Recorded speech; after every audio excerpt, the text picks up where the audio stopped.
Bonjour, bonjour, bienvenue sur le podcast d'Étoiles. Aujourd'hui, je vais vous parler de la pleine lune avec éclipse du 25 mars 2024 qui aura lieu à 8 heures heure de Paris. Elle se passe à 5 degrés du Bélier pour le Soleil et de la Balance pour la Lune. C'est une éclipse pénombrale qui sera visible aux États-Unis essentiellement. Pénombrable, ça signifie que l'ombre de la Terre formera comme un voile sur la Lune. Elle sera visible, juste un petit peu moins lumineuse.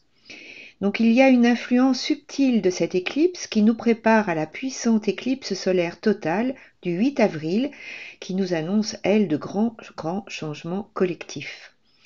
Il faut savoir que les éclipses lunaires sont soit conjointes au nœud nord, soit au nœud sud.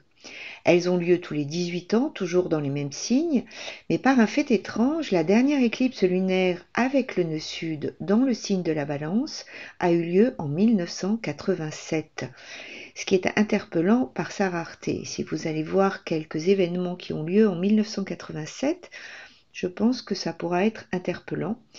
Ce serait pas mal aussi d'aller voir dans nos vies ce qui s'est passé à ce moment-là. Mais de quoi cela nous parle ? Une éclipse lunaire représente une fin ou un achèvement. Quand elle est conjointe au nœud sud, c'est le nœud sud, c'est ce que nous avons déjà exploré, c'est notre passé, ce qui renforce l'idée de terminer quelque chose du passé.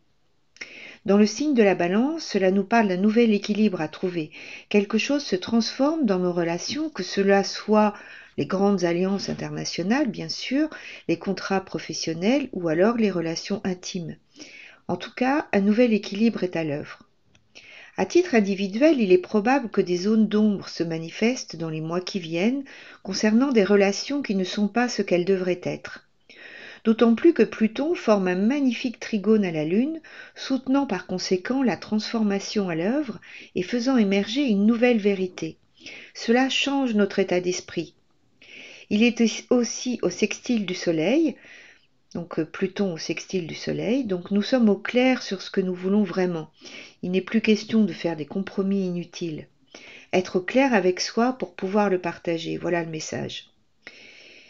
Mais en même temps, il nous permet aussi de voir les deux côtés d'une même situation. Vous voyez l'ombre et la lumière. Par exemple, oui, je veux ça, et oui, ça me fait peur. Vous voyez les deux côtés d'une même pièce. Et cela nous amène à de nouvelles compréhensions qui ont démarré lors de la nouvelle lune précédente. Il y a des transformations profondes qui sont en cours lors de cette saison d'éclipse. Vraiment, je pense qu'il y aura un avant et un après. Cela concerne entre autres nos relations que nous sommes amenés à observer avec plus de lucidité, mais aussi plus de pragmatisme, surtout avec la conjonction de Vénus avec Saturne. Nous allons réévaluer nos amours, nos amitiés, mais aussi nos relations professionnelles avec plus d'objectivité. Nous pourrons sans doute comprendre les situations d'une toute nouvelle manière et avoir un tout nouvel aperçu de la dynamique relationnelle dans les communications avec l'autre et de la façon dont nous interagissons. C'est par conséquent un très bon moment pour améliorer ce qui doit l'être dans nos relations et faire de nouveaux choix. Nous pourrions rencontrer ou être attirés par de nouvelles personnes, par exemple, de nouveaux partenariats, des nouveaux coups de cœur, qui soient beaucoup plus en accord avec les changements qui ont lieu à l'intérieur de nous. Vénus et Saturne sont en conjonction. Cela nous invite à prendre du recul. Il semble important de s'autoriser à faire des pauses, prendre des temps de solitude. Vous voyez, se détacher des réseaux sociaux. Ces temps suspendus vont nous permettre de faire le point. Nous pourrons alors conscientiser la dissolution de certaines empreintes négatives, comme par exemple des blessures d'enfance. Il y a comme un détachement de vieilles peaux, de choses qui n'ont plus de raison d'être. La place sera alors disponible pour de nouvelles façons de se relier aux gens que nous aimons et pour consolider et valider des relations anciennes. Vénus nous parle aussi de finances et de valeurs. Il est possible d'envisager des restructurations financières d'ailleurs, des nouveaux accords bancaires aussi. Alors nous avons aussi Jupiter qui est conjoint à Uranus. La conjonction exacte se fera le 21 avril, juste après d'ailleurs la saison des éclipses.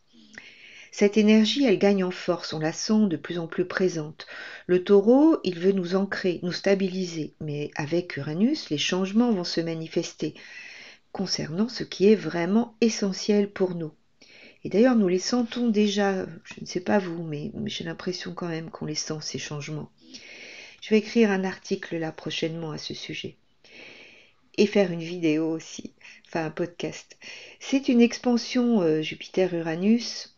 En taureau, on voit qu'il y a une expansion de notre besoin de liberté et d'égalité. D'ailleurs, certains parlent de grands sauts technologiques à ce sujet. Et puis, ces deux planètes, elles vont faire un sextile à Vénus. Donc, on va ressentir, après ce temps de réévaluation, un besoin de plus de liberté, d'indépendance. Il y a comme une énergie de rébellion qui est là. On a vraiment envie de se libérer du poids du passé. Et puis nous avons Mercure. Il est en Bélier, en conjonction à Éris et Chiron, qui insiste sur l'importance de notre style de communication. Éris, vous le savez sans doute, c'est la sœur de Mars, c'est une guerrière. Elle se bat pour la justice, la vérité, les inégalités, l'élitisme. Mercure en Bélier, que lui communique de manière franche, directe, parfois trop directe. Donc, attention de ne pas parler avec impulsivité. Il est bon de se rappeler que les mots peuvent guérir, mais ils peuvent blesser. Donc attention, je pense là aux réseaux sociaux et aux incendies que quelques mots peuvent déclencher. Il est important de prendre de grandes respirations avant de répondre, de ne pas se laisser embarquer par les émotions. Mercure va commencer sa rétrogradation le 1er avril. Il va donc croiser Chiron 3 fois, le 20 mars, le 15 avril et le 7 mai.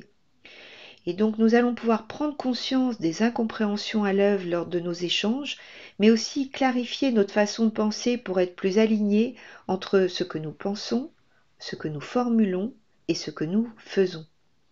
Chiron peut aussi permettre d'avoir une pensée que nous n'avions jamais eue et qui soit la clé de résolution de problèmes anciens. Donc soyons à l'écoute de ce qui se passe.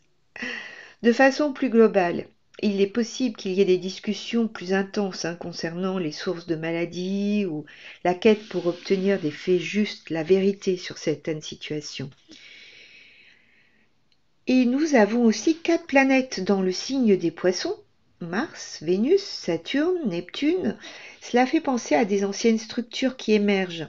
Et j'ai vu récemment qu'il y avait une chaîne de montagnes qui a été découverte près du Chili, qui abrite des centaines d'espèces nouvelles. Et c'est vraiment cette énergie poisson, ce Saturne et ce Neptune en poisson. Mais avec Mars et avec Vénus, on reçoit en même temps des messages intuitifs de plus en plus précis au travers de nos rêves il peut y avoir des synchronicités aussi. Et en étant à l'écoute, nous saurons ce que notre guide intérieur nous invite à faire. On pourrait se sentir soutenu, inspiré. Ça donne l'impression que de nouvelles fréquences s'activent, s'ouvrent, grandissent en nous. Il y a de nouvelles informations qui nous aident à franchir notre peur de grandir, d'aller dans l'inconnu, la nouveauté. Bon, juste un petit mot, l'équinoxe du printemps a eu lieu le 20 mars, soit quelques jours avant cette pleine lune. On pourra sans doute être surpris, je pense, de la rapidité avec laquelle les choses vont changer. Les événements se manifestent dans notre vie. Il y a un grand mouvement qui est à l'œuvre. Il y a comme un afflux de nouvelles informations qui nous amènent à sortir de nos blocages éventuels, à nous libérer de limites qui n'ont plus lieu d'être. Voilà. En résumé, voilà une période riche, intense, qui va nous permettre de vivre pleinement cette belle puissance de vie qui émerge. Et il n'appartient qu'à nous de lui donner la coloration que nous lui souhaitons. Et je vous invite, pourquoi pas, à choisir la couleur de la joie. Je vous dis à tout bientôt. Et bien sûr, si vous avez aimé ce podcast, merci de vous abonner, de cliquer sur le j'aime, de le commenter. C'est vraiment important pour moi. Je vous dis à bientôt. Au revoir.